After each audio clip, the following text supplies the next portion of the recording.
menduga-duga dan menebak-nebak dan cocok logi. Kayaknya saya autoimun deh. Waduh, itu Iya, setengah iya, mati. itu bahaya dong. Iya, itu bahaya Iya. sekali. Badanmu sudah terganggu, makanmu jelek banget, kamu sedang menuju ke pre-diabetik. Halo True Fams, selamat datang kembali di acara True Talk, bincang santai seputar kesehatan bersama saya Dr. Gracia. True Fams pernah ngerasa nggak sih, sudah mencoba segala jenis skincare, pengobatan luar, tapi masalah kulit seperti eksim, peradangan, atau sensitivitas berlebih nggak kunjung selesai. Ternyata kulit itu adalah cerminan dari apa yang terjadi di dalam sistem imun kita. Nah, hari ini kita akan membedah kesehatan dari sudut pandang yang berbeda bersama ahlinya, Dr. David Budiwartono. Beliau adalah pakar anti-aging dan regenerative medicine yang kini fokus mendalami kesehatan kulit dan penanganan autoimun melalui pendekatan kedokteran fungsional. Kita akan bahas bagaimana cara menenangkan sistem imun agar kulit dan tubuh kembali pulih. Sebelum kita mulai, jangan lupa nyalakan lonceng notifikasi, like, subscribe, dan komen kalau misalnya ada pertanyaan yang terkait dengan kecantikan atau kesehatan lainnya.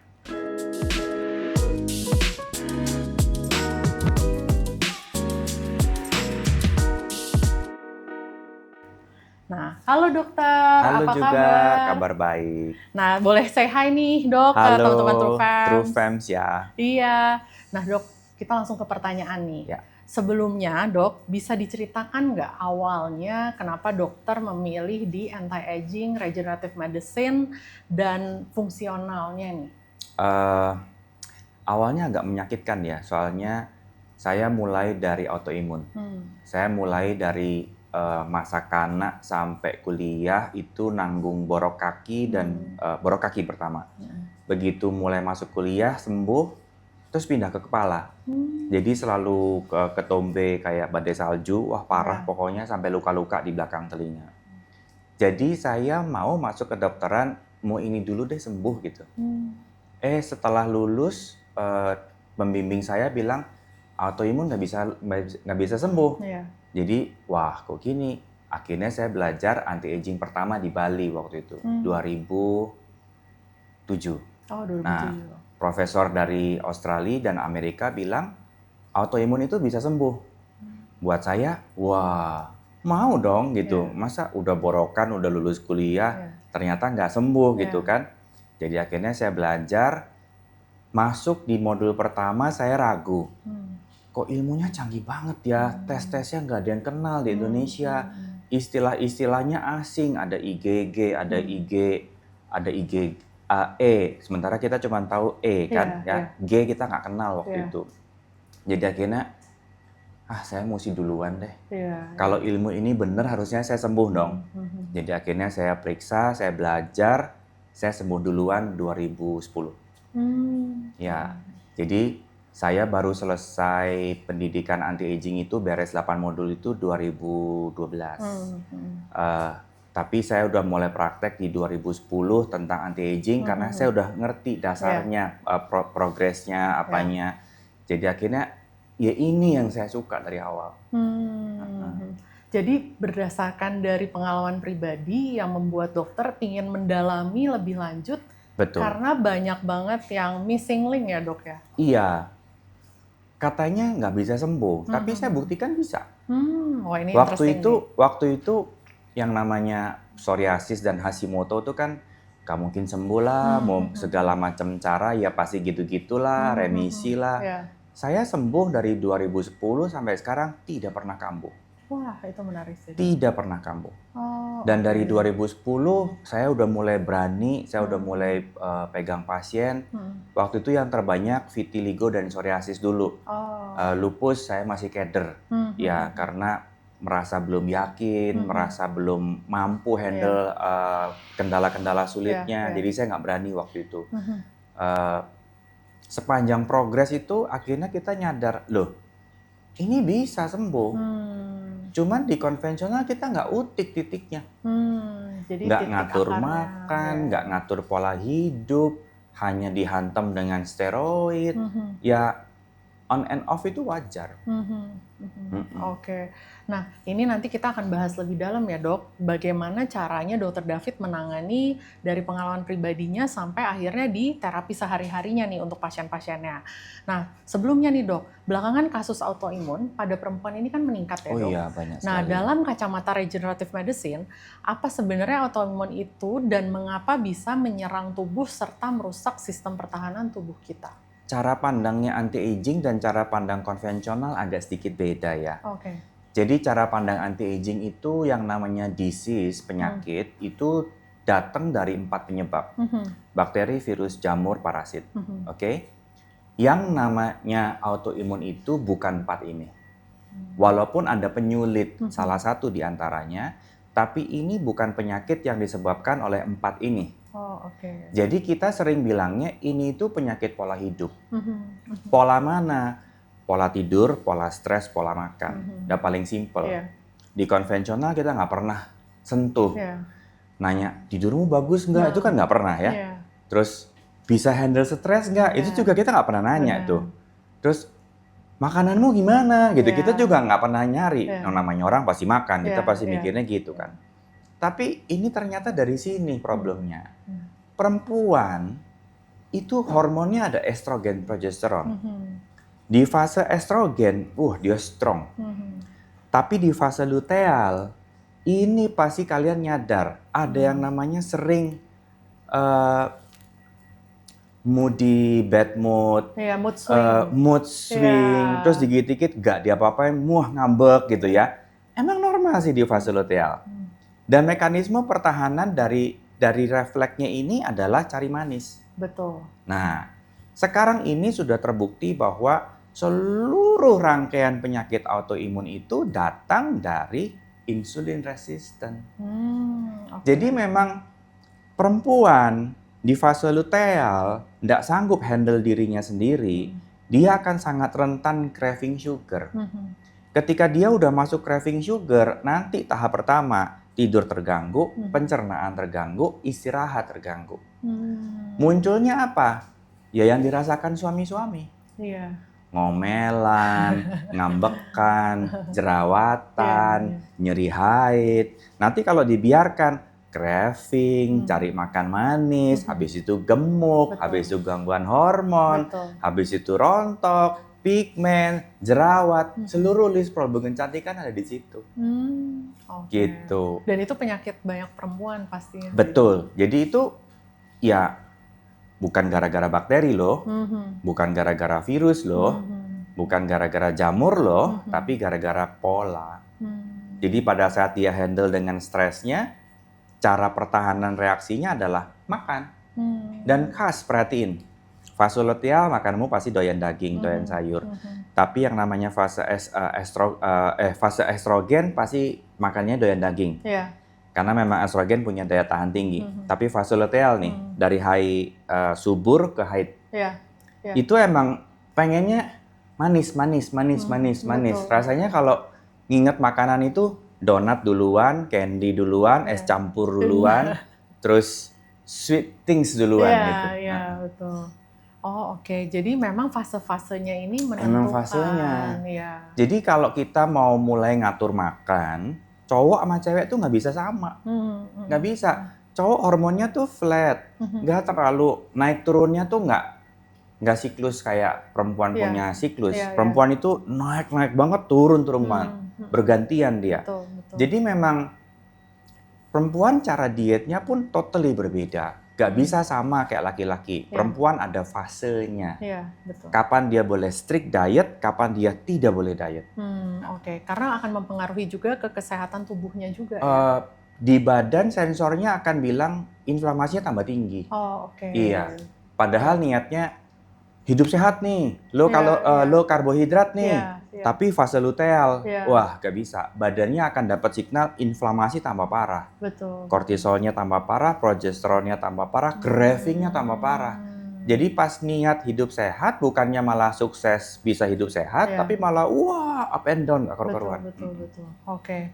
Nah itu interesting sekali ya teman-teman TrueFams. Jadi penting sekali untuk tahu dan mengenali ada di fase mana tubuh kita juga sebelum kita melakukan langkah-langkah diet yang sesuai.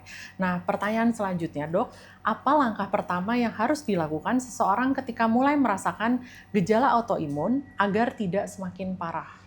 Nah, ini sulit nih. Hampir selalu pasien nggak pernah tahu gejala awal autoimun sampai autoimun sudah muncul. Betul. Jadi kalau kamu punya sakit yang nggak sembuh dalam waktu 1 bulan, please curiga kamu pre-autoimun. Please curiga, ya. Karena ini hampir selalu, misalnya contoh ya, gampang migrain, dikit-dikit tension headache, itu sudah gejala pre-hypertension. Yes. Tapi nggak pernah tahu, diabaikan, capek, pijet, dikop, akupunktur, kerok. Nanti begitu 160 baru ngeh aku hipertensi. Autoimun tuh nggak jalan sehat, autoimun gitu, enggak. Autoimun itu pelan tapi pasti naik dikit demi dikit. Begitu mulai ada tanda craving nggak jelas, kenaikan berat badan nggak jelas, ditambah dengan penyakit yang diobati ya, bukan dicuekin ya, diobati. 1 bulan sembuh, kambuh. 1 bulan sembuh, kambuh. 3 kali kambuh berturutan, kita udah mesti curiga, ini sistem terganggu. Ini pola terganggu, ini bukan sakit, ini pola terganggu. Karena terbukti obat nggak beresin. Kalau kita kena si 4 ini ya, DBD, virus. Habis diobati 7 hari kan beres. Minggu depan nggak kambuh lagi, bulan depan nggak kambuh lagi, bahkan setahun nggak kambuh lagi. Tipes, bakteri contohnya. Beres sembuh, bulan depan nggak mungkin tipes lagi. Iya kan? Sembuh ya sembuh gitu. Misalnya kita kena flu, perhatiin, ada orang yang gaya flu-nya gini. Tiap kali hujan, flu. Ya, tiap kali pagi, meler. Nah, itu bukan bakteri, itu bukan virus. Ini habit, ini pola. Jadi kalau ketahuan pattern-nya, ketahuan polanya, kita bisa beresin.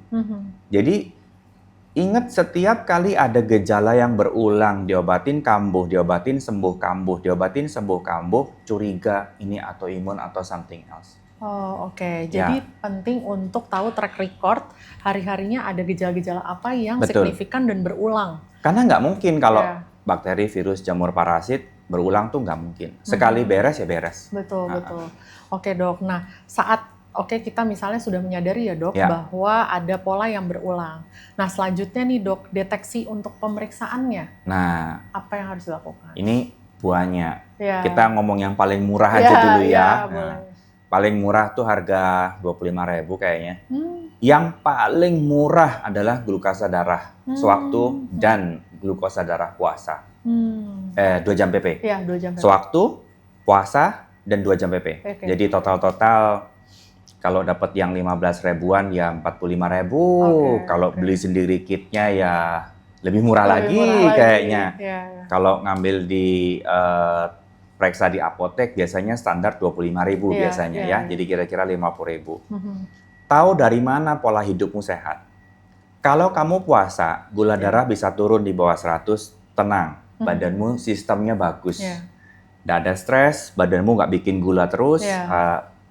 Proses pembentukan gula dari sumber lain itu nggak ada. Jadi gluconeogenesis itu nggak ada. Badanmu dalam kondisi oke, bisa puasa.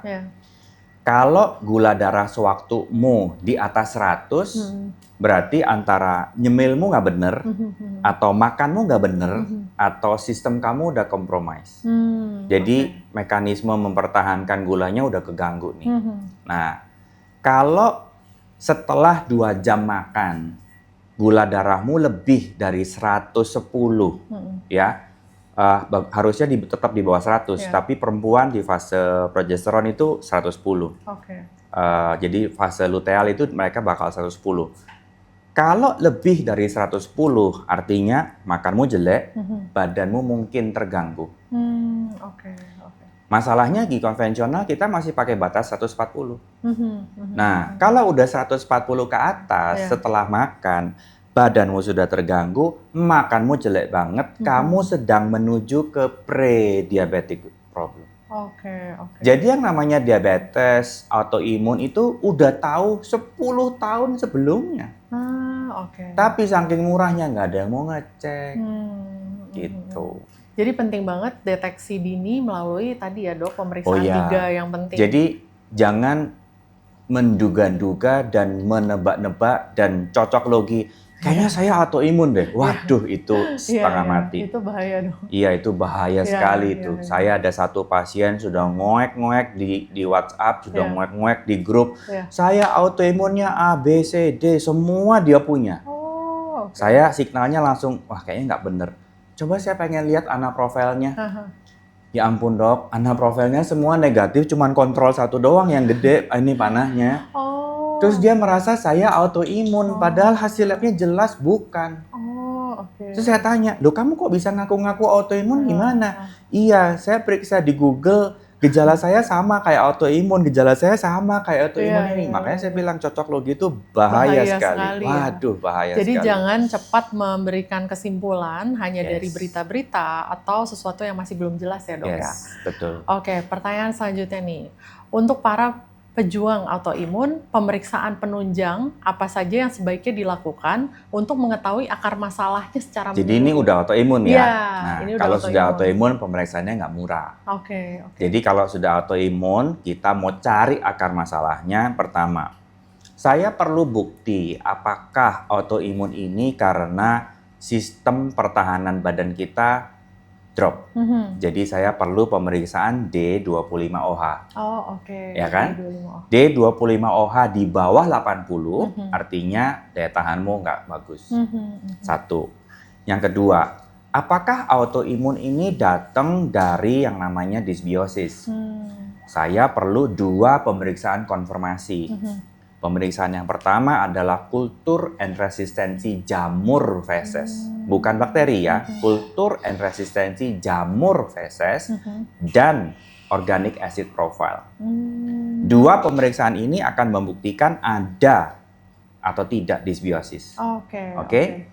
Pemeriksaan yang ketiga, karena ini reaksi autoimun, pasti ada si on-nya atau yang kita bilang sebagai trigger food. Nah, kita pengen tahu makanan mana sih yang micu trigger food ini.